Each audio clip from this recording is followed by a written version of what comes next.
Hey guys, Automotive Inquiries here. I just wanted to do a quick video. I'd been waiting, I guess. I thought about trading in my Stinger, if you saw my other videos, for something I can throw a kayak on and go up in the mountains, or a bike. Nothing super intense, but the new Ford Bronco is coming out, and you can put a deposit on one and everything. And then there was the Bronco Sport, which I'm not super into trailing. I'm not going to Moab or anything, so I thought, well, hell, let's take a look at this Sport. Well, they put the big Bronco on a little bit of a back order for a while, so nobody's probably going to see one for a minute. But the Bronco Sports did start dropping, and I put in a lead to a dealer actually it was about a month and a half ago, and got one here in Denver. Actually, they got two, a white Big Ben edition, and they also got a blue one, Area 51. So went right down as soon as I got them off the truck, and these things had just barely been starting to do the PDI, which means pull off all the plastic, wrapping, and protection stuff.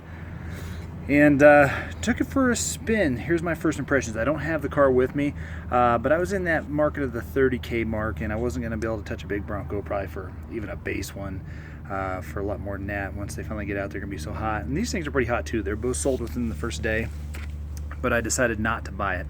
And here's the reasons why.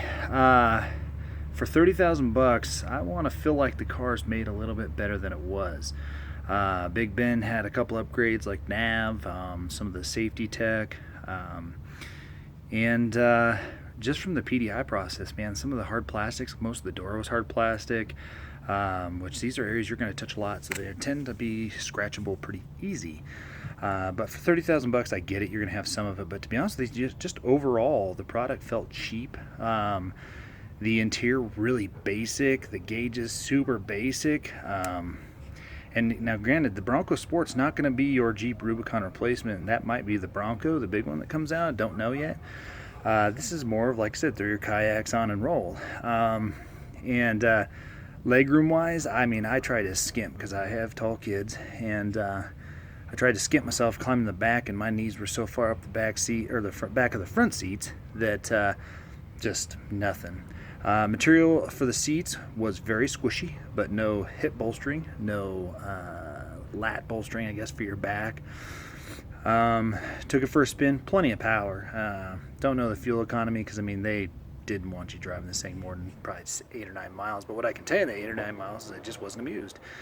For being what it was, it felt like a cheap Ford Transit work van. And if you're going to spend 30K on it, the things I did like, the look of it, very, very cool looking, very boxy, but I like the Ford Flex. But the seat bolstering, man, I couldn't get my butt comfortable in that seat because there was just no hip bolsters to kind of hold you in the seat when you go around the corner. It felt like I was riding in a tractor seat. Center gauge stack and shifter and everything, some round knob. Don't mind that, but everything just felt very, very cheap for the money and very basic. And from what I can see from most of the packaging, if you go any more basic than that, which you can, boy, I can't imagine how easily ding-upable that car is going to be. And I know that the Rubicons have a lot of hard plastic, but have ridden over those through the years and was in the car industry, seeing those come in and trade. They still just weren't quite as beat up as this thing already was, and this is just from people taking the plastics off and everything, just scratches all over the door.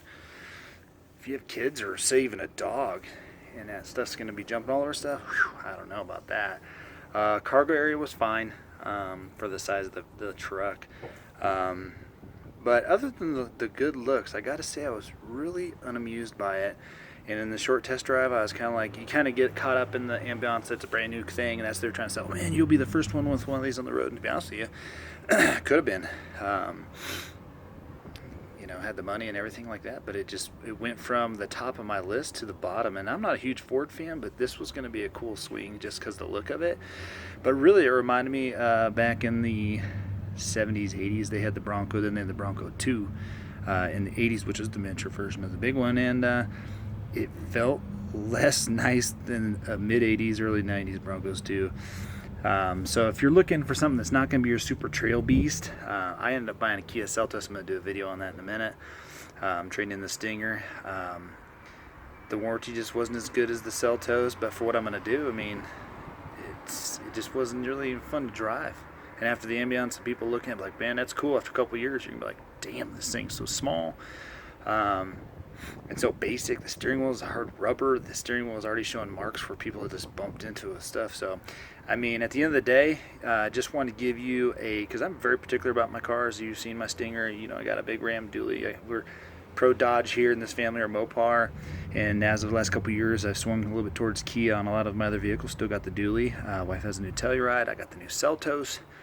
And I've had 2 Stingers. And I've never been in a car in the last 10 years that felt as cheap as that for 30 grand. I've been in Nissan Versas that are $14,000-$15,000 cars, and they felt nicer than that. So if you're looking to go buy one and that's something that really spikes you, just go drive one. See if they'll let you spend about 30 minutes in it driving it, and then go drive everything else that's on your list. And if you're going to be a hardcore Moab trail bashing,